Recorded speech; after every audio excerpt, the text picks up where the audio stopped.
talking about problem solving, and I think we're going to cover all kinds of problem solving, life problems, family problems, financial problems, but maybe not, I don't know. And then we're going to talk about minimal viable product. I'm Mike Grimshaw, and I'm going to introduce Sylvia. She's an Italian, Argentine national. She's a professor, holds an MBA from Harvard, Graduate School of Business, MA from University of Oxford, 20 years experience, international business, strong focus on entrepreneurship. She joined the John Cabot University, which is in Rome, okay? Business Administration, 2002. She's now the director of the Frank J. Guarini School of Business, and she's going to be talking about problem solving. So welcome to the stage. Thank you very much. There you go. Good morning, everyone. It's quite an honor for me to be here today. And I come sort of bearing an offering. This is not talking from up here, but talking from the same level as everyone else.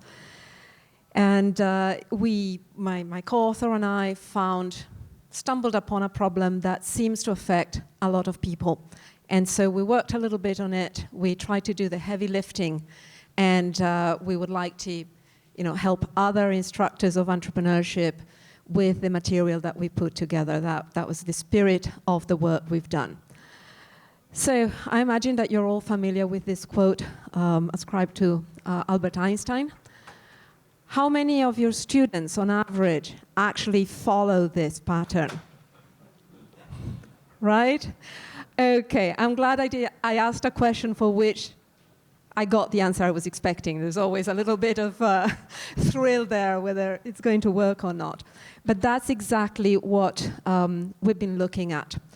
So if you look at the basic early entrepreneurship process, so we're looking really sort of how do we start a company, we can kind of divide it into 3 stages. There is a problem exploration stage, the ideation or finding the solution stage, the brainstorming, and finally putting a business around it once you've found a solution or you think you've found a solution, and then we go into everything else.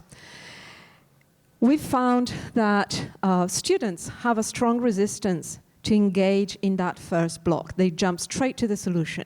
That might be because they come from a technology background, so they have a cool technology that they want to apply, or because they're inexperienced and they feel that brainstorming and having ideas and being creative is much more fun than doing the hard work at trying to understand why the problem is there in the first place or how we even define the problem. And the other aspect that we seem to have surfaced is that, so ideation is fun, business modeling is less stressful in a way than actually exploring the problem. Exploring the problem is less structured, it can take you in any direction, and for students who are just starting on their entrepreneurial journey, this can be a source of anxiety. This came from research or interviews with colleagues from around the world. I don't have A to Z, but nearly. I start with a B and end up with a U. And everybody gave us answers that confirmed these initial assumptions. So that's what we've been working on. I think I'm preaching to the converted here when I say that if you don't do good problem exploration, there are all sorts of cascading problems coming afterwards, and we might get to the point where we do MVPs that are addressing the wrong problem or going in the wrong direction. So it's a matter of not defining the problem well, not framing the problem well, not understanding the full extent of the opportunity, and then, as a consequence, designing faulty, defective solutions, maybe even for the wrong markets. So this places the students at a disadvantage relative to anyone who actually does that groundwork. So the question is, how do we go about it? It's really hard because usually when you're doing an introductory course, there is so much that you want to convey to your students. There's so much to cover, right? All the bases, all the basic terms, and the whole process. So what we've done is we've put together several ideas that we've been using in our classrooms, and then we did a little bit more research to integrate some more. And we created a sort of menu of lessons or lesson plans that can be sort of given all together. We started off with a fully fledged, big banquet of a 1 credit course, 15 contact hours, developed over the course of 10 sessions. But we also made it modular so that you can pick and choose the parts that attract you the most or that you think are most useful to your students in that particular situation. We've also thought that when we're talking about different contexts, for us, it's obviously academic, it's obviously in the classroom, but there might be situations where you want to do a workshop or you want to sort of give to the community. We all have connections with sort of people who are trying to do something, and organizations, associations, non-profit associations that are trying to give those skills to the members. So it can also, we designed it so that it could also serve that purpose. And then finally, we are still thinking about it, but if we are successful with our 1 credit course, then we think of it as part of a trilogy addressing the other 2 blocks that we discussed. So for anyone who wants to do a deep dive into any of these topics. So these are some examples. The orange box is the full menu, as I was saying. But for instance, what we are going to do with our courses is select a couple of topics, 3, maybe 4, and integrate them in our existing courses so that we enrich our existing courses. And we might even rotate that over time depending on what we see the need is. We are planning to do workshops, as I was saying before, for the wider community, people who are interested in entrepreneurship but are not studying it formally.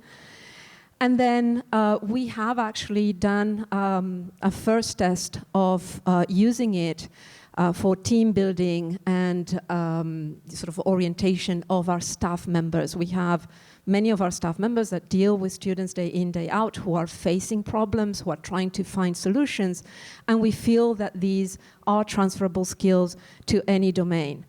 And in fact, the outcome of that was that they really enjoyed doing something a little bit differently and looking at problems from a different perspective. So we had our 1 data point that it is transferable in different domains.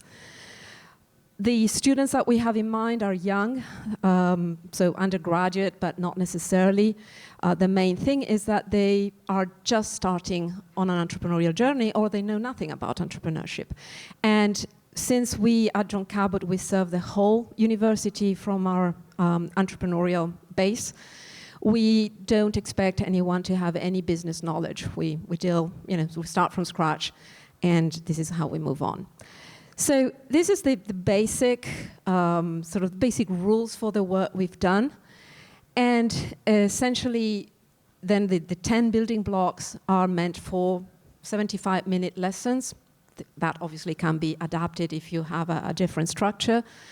And we plan to start with theory, so we'll give them a paper to read in advance with a set of questions to guide them in the reading, so that then when they come to class, we can have a very active discussion.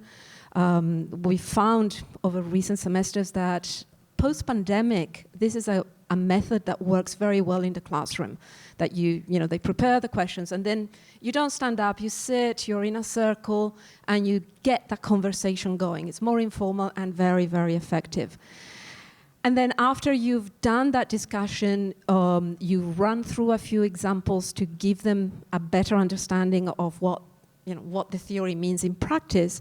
Then that is followed by an application. So they internalize that new knowledge through doing, learning by doing, in groups for the most part. I think there are a couple of individual assignments, but it's mostly in groups so that they get also that sense almost of play, right, in discovering the problem.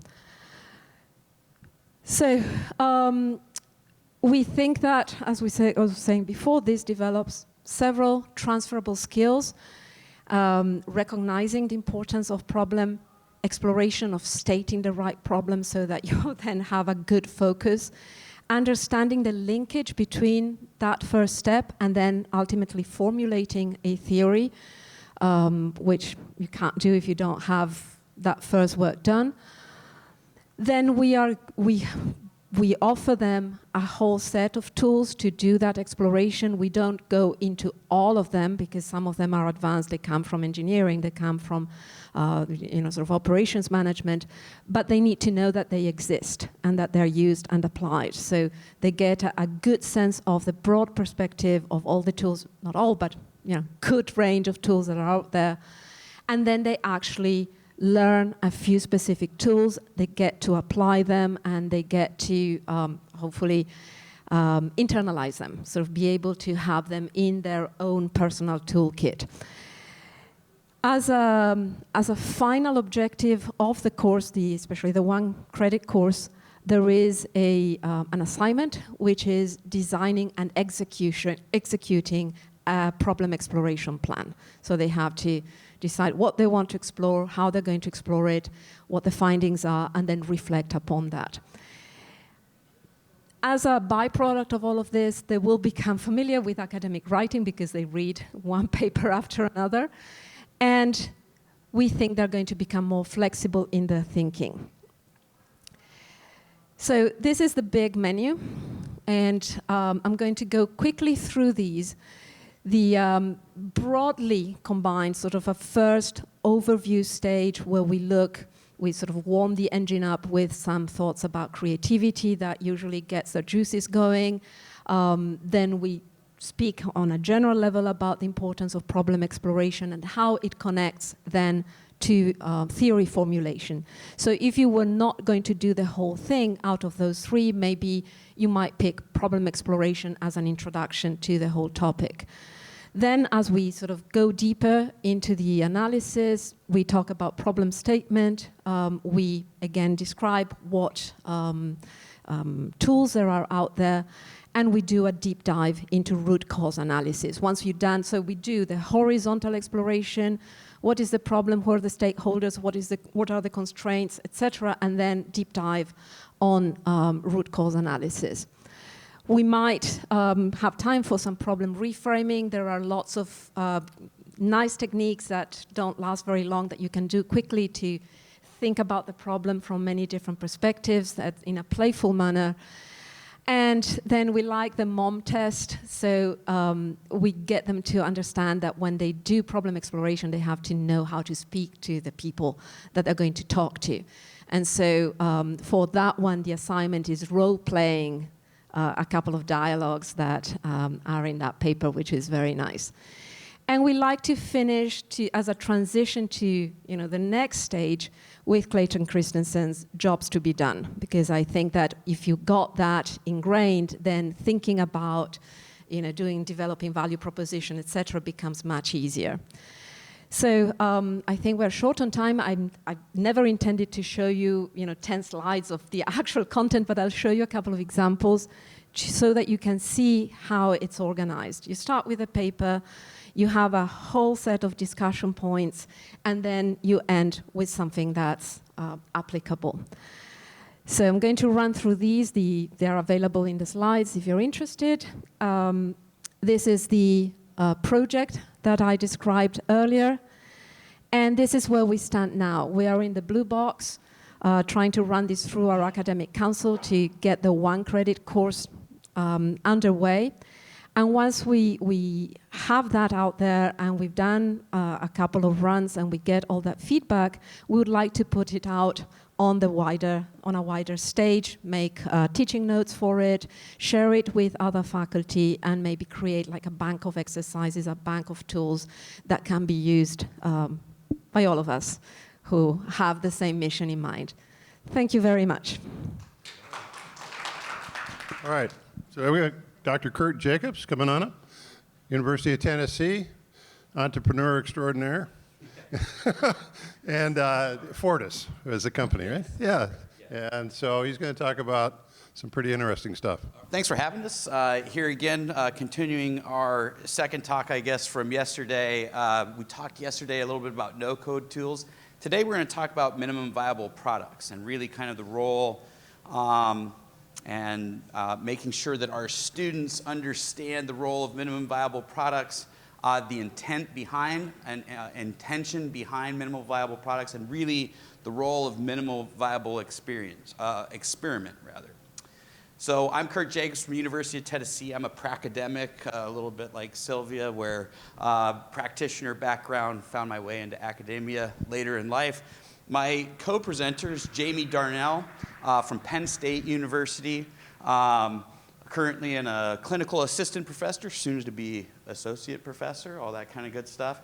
And he's actually going to walk us through some of the high level. But before I hand it off to him, kind of the why this matters is we wanted to make sure that we got in front of our students the role of the MVP, why it needs to be intentional, why it needs to be thought out, but why also we should be able to do this quickly and cheaply. That MVP does not equal product development or necessarily prototype. And it kind of follows the lean methodology, the build, measure, learn concept, all of that kind of good stuff. And with that, I'm going to hang it off to Jamie. Thanks, Kurt. So Alex and team did a great job pairing us with Sylvia, because really this follows up with her investigation of the problem, because that's one of the things that we are currently focusing on. So we want you to get really 2 takeaways from this. One, you'll have to wait till the very end for, and I'll give you a sampling. We have a list of free and easy to use tools on the internet to make all kinds of different types of MVPs. If you want that, send me an email or a message in the Whova app or Kurt, and we'll send it to you.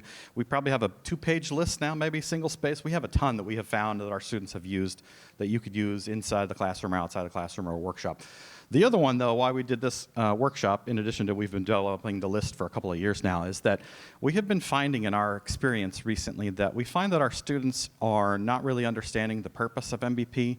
And we think it's because Lean has been around for a while now, and we think that us faculty and teachers have kind of make assumptions that they all know Lean and they should know why we're doing this. And so we're kind of focusing on that we need to maybe kind of reteach that. In my particular specific experience, I teach 2 major classes in our program. So we have about 400 students in an entrepreneurship minor, about 200 students in an entrepreneurship major, and I teach really the first and the last class. So I teach an intro class, and then I teach the new venture class, which is kind of like our capstone class. And I'm finding more and more in the new venture class that they start and jump in with the idea and want to move forward, where they're not even looking at the problem. And by the time we get to MVP, they're really making it as an advertisement for their venture that already exists. And I'm trying to tell them that we're still developing this, and your MVP should really be testing the problem still. So I'll kind of give you an overview of basically what I tell them in a lesson. If you want more details, I can give you more details if you want to borrow any of this for a lesson on MVP. And then I'll, again, tell you about some of those resources that we have found that work really well for students to create MVPs and then to go out and actually test them like they should be testing them, not using them just to advertise their business that they think exists already. So we kind of re-engage with some of the Lean principles, right? That entrepreneurship is a process, then it can be learned, it can be replicated, and then in Lean, you want to make sure that you're not wasting your resources, and that's one of the focuses on an MVP of the minimum viable part, as we'll get to in a second, though, that it doesn't necessarily mean that it has to be minimum effort, which sometimes my students think that the cocktail napkin MVP is going to be a success for them, and I tell them that it doesn't happen for everybody. That's probably an urban legend. And so they need to really engage with the customers early and often. We are really testing out our assumptions about this business that we don't know until we get out there and interact with the public. And so the MVP helps to close that loop, all right? The build, measure, learn, feedback loop. And you really need to approach the MVP figuring out, what do I want to learn? This helps, though, in that we can show something to our target market instead of maybe just talking to them or surveying them or interviewing them, other techniques that you probably use and that I use in my classes. But here at this stage, we can then show them some sort of a thing, okay? And then we really go over the what MVP is not, as Kurt mentioned to you, okay? It's not a traditional prototype. Sometimes we might use that word prototype, and so I often put it into scare quotes of prototype, okay? But it's not really full-on features and attributes, but it might have some features. It's not really beta testing for any of the tech students. So in my students, I get students from all across the university and all of the different colleges. So I have some arts students, I have some information sciences tech students, engineering students, business school students, and so I have to explain some of that. And again, it's really not an advertisement that you're trying to sell people on your business. At this stage anyways, it's really the testing and the interaction. And really the focus should really be often on that problem at this stage. So I'm glad I put that one in there. Yeah, bullet point number 3, so I'll follow up on Sylvia's presentation. Really they should be focusing on what is that problem that we think exists out there that our venture can solve. Okay, so it's geared for that full loop. Really, we're using this to test out maybe features that we think are important, but really that's more later. Again, this might be testing demand. If we do have those features, okay, those minimum features, right, that it talks about in the Lean Startup, right, just enough features to kind of get the concept across. They should be geared towards the early adopters, the people that we think really, really seriously have this problem and are going to be excited for this venture to solve the problem for them. It should be somewhat pleasing. So I often will use the EVP of an exceptionally viable product because I want to tell my students not to turn in some raggedy piece of whatever that is not going to reflect well on you as an individual, as an entrepreneur when you're interacting with the public. So have it polished. It doesn't necessarily mean minimum effort, but at the same time, I don't want them to waste a lot of time on it. So often I will do this in a one-class period and then have them work on it either in class or as homework before like the next class period. So I'll set a deadline of how much time they should be putting in because we do want to ultimately get it out fast and cheap. Okay, and then I go over conceptually with them of what to think about when creating an MVP because they might actually create multiple MVPs, and so I talk about the kind of the piecemeal approach of an individual MVP that fits maybe together with a later MVP of what we're testing now versus testing later, and then I talk to them about conceptually the concierge MVP is where the MVP that kind of, where you have to basically perform it as a service, right? If you have a service idea, it's really hard to show them a picture of the service, perhaps, and not always. I mean, you could do a storyboard or a explainer video, as I have down there in a second. And then I like to tell them about the Wizard of Oz one, and this is kind of the fake MVP, if you remember the famous scene from the Wizard of Oz, where it's paid no attention to the man behind the curtain there. This is one that looks like it's something, but it's not really functional. Like sometimes I'll give them the famous Dropbox example that some of you may have used in your classes, where Dropbox created what looked like an MVP of a working functional Dropbox back 10, 15 years ago, but it wasn't. It was just on one of their computers where it looked like it was functional. And then practically speaking, I tell them, okay, these are the major categories that I have found, and if any of you have found any extra categories, make sure you let me know so that I can add them. But what I have found for the student startups, that these categories, explainer video, some kind of physical data sheet, brochure, flyer, poster, etc., a storyboard of like panels. So I have to explain to some of my younger students about comic strips and the panels of how it used to look and say that you can do that, explaining the problem with little captions. Or they might create some kind of a physical sample or, again, prototype with the air quotes on there that's not a fully functional one. Websites, usually landing pages is what I tell them, so not a fully functioning website. Sometimes PowerPoint might be an appropriate one. And then the very last one is the list. And so again, I just had a little sampling here. If you want the list we have, again, probably 50 to 60 of free and easy to use things on the internet for students to create either websites. So I put down one. These are all .coms, by the way. So Wix.com is a really easy one for creating a landing page. Powtoon.com is really easy for creating an explainer video in a short amount of time, even like a class period. Storyboardthat.com is a really good one. Wireframing, this is where you create pictures of an app. So a lot of the students that are doing the app-based businesses, you can create a couple of pictures through the Marvel app where it looks like a screenshot of an iPhone, like a realistic one. Brochures, flyers, posters. Vengages.com is one that my students really like. If a student wants to create an image or specifically like a logo, even though I, again, have to tell them that it's not necessarily advertising, right? Logomaker.com is a good one. Some digital prototyping, so this would be more for your technical ones. Some of your engineering students that might want like a digital mock-up of something, envisionapp.com. And then there are some with multiple features that could do some of the, we'll say, storyboards or explainer videos or images and logos, etc. Sketch is one of those. And again, there are other ones like Adobe is a really good example too. So if you want more of these free and easy to use, send me an email or a message on Whova and I'll send you the list. And then I tell the students at the end, okay, go out and do this, create one for your venture. Remember that this is testing. It's not the final version of your venture, and we are going to make changes, but we do have to talk to real customers. And then this resource guide, that's my document, my list that Kurt and I have been cataloging over the years of options that they can use to build these various MVPs or minimum viable experiments, as Kurt likes to call them in his classes. Again, focusing on the purpose of those. So to check that list of what might be appropriate for your venture, and then, of course, we talk to them, about steer them what might be good if they have no idea. Okay. So I'm going to stress a couple things on Jamie's points. So when we look to roll this out, so if you're looking to do examples, the Dropbox example is probably the most famous one that's out there. Got a lot of good YouTube shorts on that to be able to use. Zappos is always a good backstory as well to do minimum viable experiment, kind of the backstory of that, of kind of going online and launching essentially extremely minimum kind of benefits to the customer just to test the investment thesis, because ultimately that's what we're doing with an MVP. It's a further stage of this build, measure, learn customer discovery piece of testing what's worked with your customer, what's not, what's resonating, what's not. And that really needs to be well honed by the students before they start the creation process of this, okay? The other piece that I would say, just to add on, we have a master list of all this stuff that we've compiled over the years, and part of that comes from our students. They know about a lot of tools that we haven't been exposed to either, so getting that feedback is extremely important.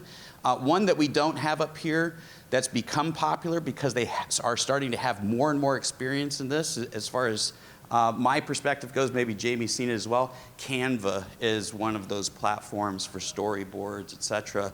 Yeah, and it's on our list, and it solves a lot of different ones here. There's a lot of different explainer video options, but the great thing about this, fast, cheap, and cheap meaning free mainly, is that's what we've compiled so you can implement it in sprints or labs in your class as you look to take them through this. Thanks for the time, and we'll cede the 2 minutes to the floor. Well, actually, I guess we'll pass it around to the audience here. This is about this presentation on MVPs. I liked when you integrated the minimum viable experiment mention at the end, because one limitation of this, and I know I'm oversimplifying, is that the methodology was really optimized around the software industry and ease of adaptability and all of that. And it's been kind of, with some add-ons and tape-ons and all that, been made for physical products and other kinds of services and other things like that. So how much, I mean, could you talk about some people that have done smart things with physical products and the real minimal viable products when they are like more ambitious with materials that have not been invented yet and things like that, that they are able to experiment with real physical products and still gain some sort of real, let's call it commercial engagement, not necessarily sales, but they're able to do that with things beyond software. So I've had some engineering students, not physical though. They've used some of the 3D programs to create a prototype in digital. All right. I haven't, I think, had any of them do physical products recently. Some that I have had do physical were food-related businesses where they wanted the people to smell and taste. So very low tech, I would say, are businesses. So specific materials. I know that some at our university have. But none of my individual students. I know some of them have developed some prototypes for some medical equipment. So I was going to build on that a little bit, which is, so what I've seen as kind of the go-to, at least initially, is they'll go to the explainer video as kind of the output, mainly because they don't have the materials. It's kind of forward thinking. It's built on a lot of different assumptions that need to be conveyed to the end consumer in some sort of way for them to understand the overt benefit to them. And so the explainer video is a little bit better to package that. Commercial almost, we said was not a Oh, no. No, so I mean, it depends on what they're looking, I mean, so part of it's explaining what the value proposition is, but also they have to come in with intent of what they're looking to gain from that, not just an overt advertisement, basically. So setting like some learning objectives. What do I hope to find out with this MVP Right. from the customers? Or validate assumptions that you're looking to kind of give to the customer and get back. And if it ends up in sales, like the old Dropbox thing where you get people to 75,000 people that sign up for the beta release, then that's great, but that's not the overt intent. This is a topic that I think about a lot, which clearly you guys think about a lot. Don't you think we'd be better just not using this MVP terminology? Hasn't it just got totally corrupted at this point? I mean, the problem is MVP sounds like you should be building a product. And even Jamie, one of your slides sort of confused the two a little bit. So It just seems to me that the students, the terminology leads to misunderstanding. If we just use the words testing all the time instead of MVP, we'd be in a lot friggin' better situation. It's just the constant customer discovery phase. That's right. That build, measure, learn, whatever industry that you're in. Here, you're just at the stage within that where you're able to hopefully get feedback on certain benefits or assumptions that you've held about that's above and beyond the initial customer discovery. We'd be better saying that. Yeah, customer discovery phase 2. That's not a 3-letter acronym. Yeah. What's the around the product? Oh, yeah. Which I mean, I think there's advocates for, and like I don't, even though it's MVP and that's kind of what it's known in popular press and all that stuff, I call it a minimum viable experiment because really that's what we're doing. No, I like that. But I mean, the only reason I still teach it is I feel like that when they go out into the ecosystem and they don't know what MVP means, then I've not done them a service. But I spend so much time trying to explain how MVP has been corrupted. It feels just weird, at times. Yeah, because exactly.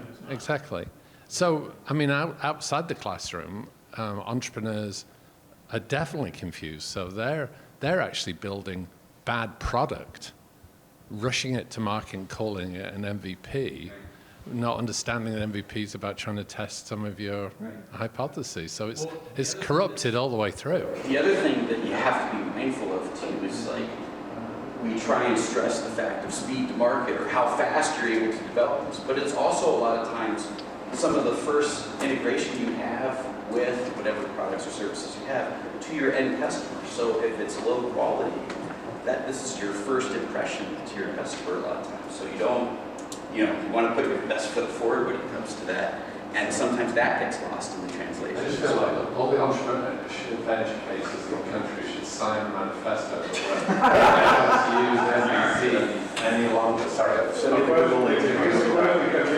Did Elon do an MVP of a Tesla car before he released it? Yeah, well, They did actually. They did the rock. So, Very expensive experiment. that was a success, by the way. That really was a success. Yeah. Okay, this is towards Sylvia. One of the things I find with my students, because they're community college and a lot of them are from high school, because we do dual enrollment as well, is the idea of getting them to understand that what they're doing needs to solve a problem and not just be this great idea that they decided everybody wants. So that curriculum you showed us, is that available, or is that something that, because I'm thinking, because I do a lot of modular like teaching, so I thought that might be a good. Well, this, you can hear me, right? Yeah. This presentation is my MVP. I was waiting to get some feedback from real people that I could look in the eye and see whether there was a spark there. But at the origin, that's why I went into the motivations for doing this in the first, before even I started with the first slide. The idea is to help other instructors get over this hump, and ideally, sort of a little bit down the road, have a bank of all different things that everybody contributes to, so that we have a shared space. So anyone who wants to help me build that, just write to me. That'd be great. Point well noted about the MVP, and should be an MVE. Actually, I pointed out in the paper in Limitations of Lean Startup. 2 questions. One is, what are you doing relative to 3D printing for MVPs? Number 1. Number 2 is, do you have a set protocol for experimentation of your MVPs that you might be able to share?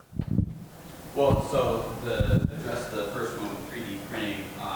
So I run this model through a traditional classroom, but we do at the University of Tennessee have a maker space that includes 3D printing found in our kind of housed in our engineering department.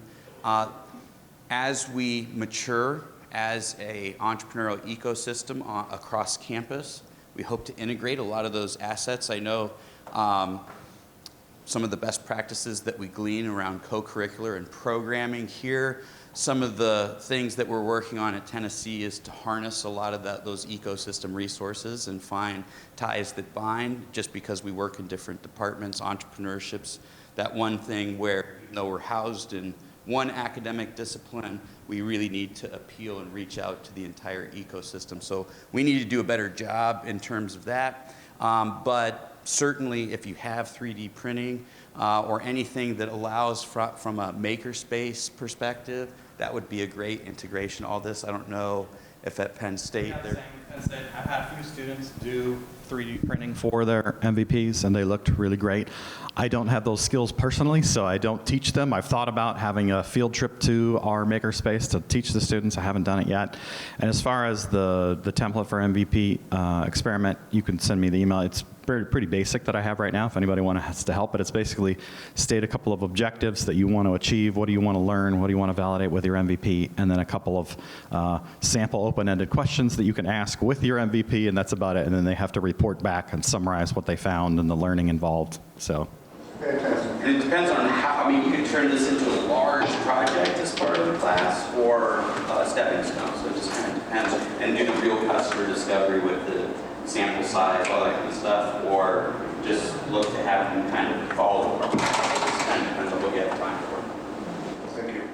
Thank you. Actually, my question follows up on what you just said. I was wondering if you have students try to come up with any kind of metrics or something. So if we achieve X number of views, or if we achieve X level of interest, then we'll go forward, and if not, then we'll go back. Yeah, so with a web landing page is the easiest one that they can, with Wix, they can enable analytics to see the visitors and then see if the message is working. You can test signups if they sign up for an email list. The other ones, the physical products, are less easy. We'll say they have to track individual, report those down, how many people they.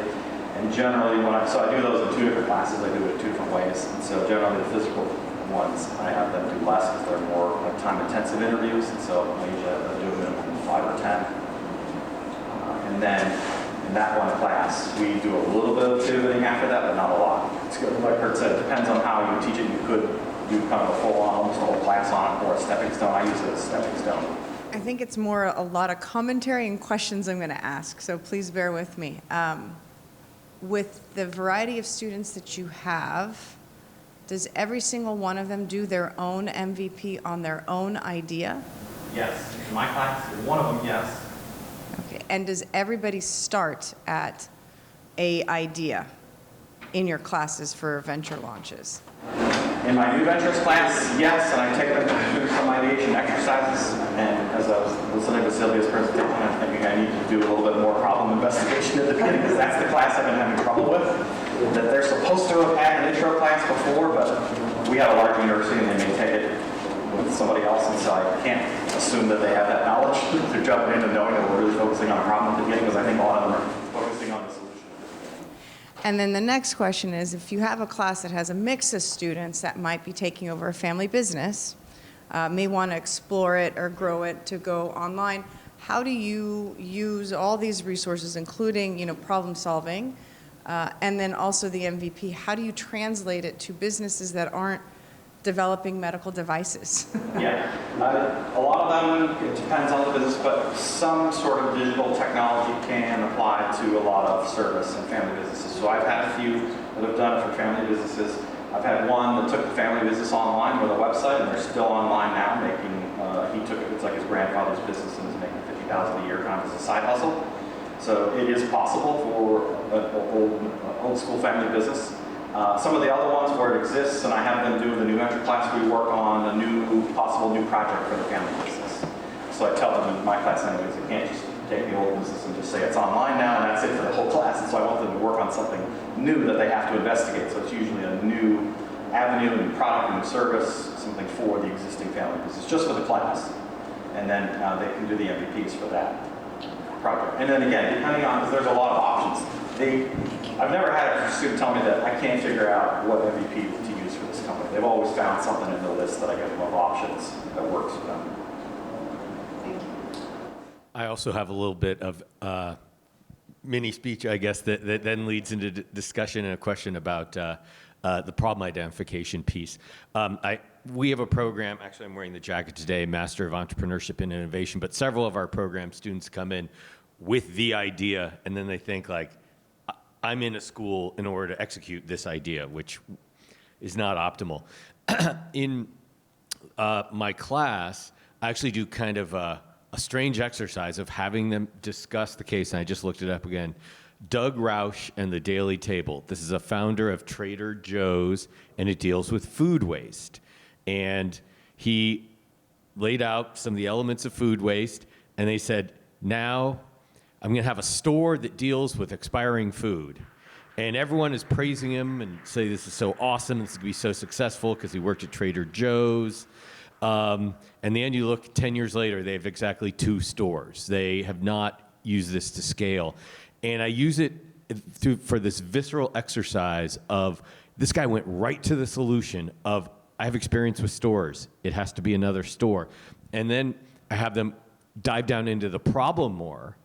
And then they're so much freed up to do so many more creative solutions than even this industry pro did. So if you want people to feel the importance of working on something for years that's the wrong problem, this is maybe a little device of have them work on a case study and feel stupid that they solved the problem. They optimized around the retail solution that probably wasn't the best way to do it. And so I just wanted to see if you could jump in more on what things you do to break people from this, again, just focusing too soon. It sounds like you have a course. Are you getting pushback? Are people living up to the spirit of it? Because even this episode, some people really got it, and some people are going like, why did we waste this hour and a half on this case? And a culture of what you have to do. So I find that when you start doing something, it becomes cumulative, and the new student who's never taken a course with you somehow inherits part of what you built over the years. So just to give you an instance, our elevator pitch competition has got better and better and better every semester, and it's not like we're training them more than we used to. So the frustration part we try to combat by making it playful. I always emphasize, and we had yesterday the speech from, I can't remember her name, who's doing the games. I think that playfulness activates all the learning centers of the brain. So making it playful, making it using humor, to alleviate a problem or to point out that there is a problem, but in a nice way that doesn't sort of cast the person in a bad light. And I said that at the very beginning of the course, and I do that in many different ways. So I have them do them an assignment, I have them present, and I say, I'm going to openly judge the presentation so that you can all learn. And I will not say that was terrible. I will say, this is how you could improve. And everybody feels good about that. So that has been working very well. So sorry for the long introduction to the answer. But so the idea is to create a safe environment where playfulness works and where there is trust. So when there is trust and you tell them, this is important and we have to go through every step, and you will see at the end of it that it's meaningful and important. If you build trust in advance, then they follow you, and then when they do the reflections, they realize that it's actually true. When I'm not so sure and I'm trying something new, I tell them openly, look, I'm doing an experiment with you, and I want your feedback as to whether the experiment has worked or not. And that also contributes to this idea that we are in it together, that I may be leading the crowd, but you can fail. In this classroom, you can say silly things, and it's not going to be a problem. That's what we do as part of learning.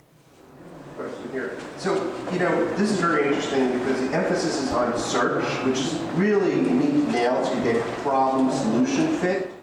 Okay. Yet, we have an ecosystem which is pushing our students to do pitches, to do product market fit, go to market. I mean, I'm just looking over the Trident Challenge over at UC, and I'm going, a lot of these folks haven't even really understood what the problem is. So my question to you all is how do we change a little bit more of the culture within the ecosystem so there's not so much pressure on the students to get out there pitching, thinking that they're going to scale? One thing we've done in our intro class is do away with the product pitch that we had that I thought was a problem. Because I don't think they're ready for it. And Actually, it's just not there yet. So we're working on the investigation of, the process of entrepreneurship. So we did away with the pitch. I don't, that's above my pay grade. Factors and they're coming in. I talked to a VC, I talked to an angel, they say this, and you're like, wait a second, you're not ready. Well, I had dinner with the VC, and I'm like going, you're not ready.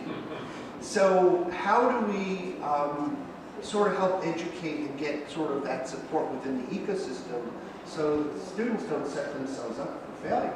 Keep spreading the word, I suppose. But what if they are ready? Well, if they What's the VC's gonna be? Yeah, I like it. there's some who are, but there's a lot who really think they are, and they're not even close. I think this is a slippery slope coming from academia, to be honest with you, from my practitioner hat. I mean, we live in a paralysis by analysis type of environment where, and we're trying to teach having a bias towards action, yet now what we're saying is, wait, you're not ready. You need to stay and do more. So you would really have to figure out what the stage gates of, what constitutes ready then, right? Because otherwise, it's personality driven of how you implement something like that. To get to the point of how you know they're ready, show us the data. Show us the experimental data that shows that you have uptake. Well, that's part of being an educator, isn't it? That's right. You got to teach them. I think the first words out of their mouth are, well, I need funding. For what? I don't know, And most of them don't know what a VC or an angel or, where that funding and what it's going to be used for. So, hey, let's give a hand here. This has been good information. You got one more comment? I just wanted to add something to that question. Because we're small, we can do lots of things that maybe wouldn't work in a big university, but with our pitch competition, the jury is composed of alumni who've been through our programs, who then go out in the world and practice entrepreneurship. And they grill the students. They grill them with all the right questions. And that's a nice wake-up call. And it's done in a friendly environment because they know, I was there in your place before, and, Professor Polino taught me how to be, rigorous and tough. So it's jokey, friendly, engaging, but they do get those tough questions and they realize that they're not ready. Sometimes they are, but most of the time they're not.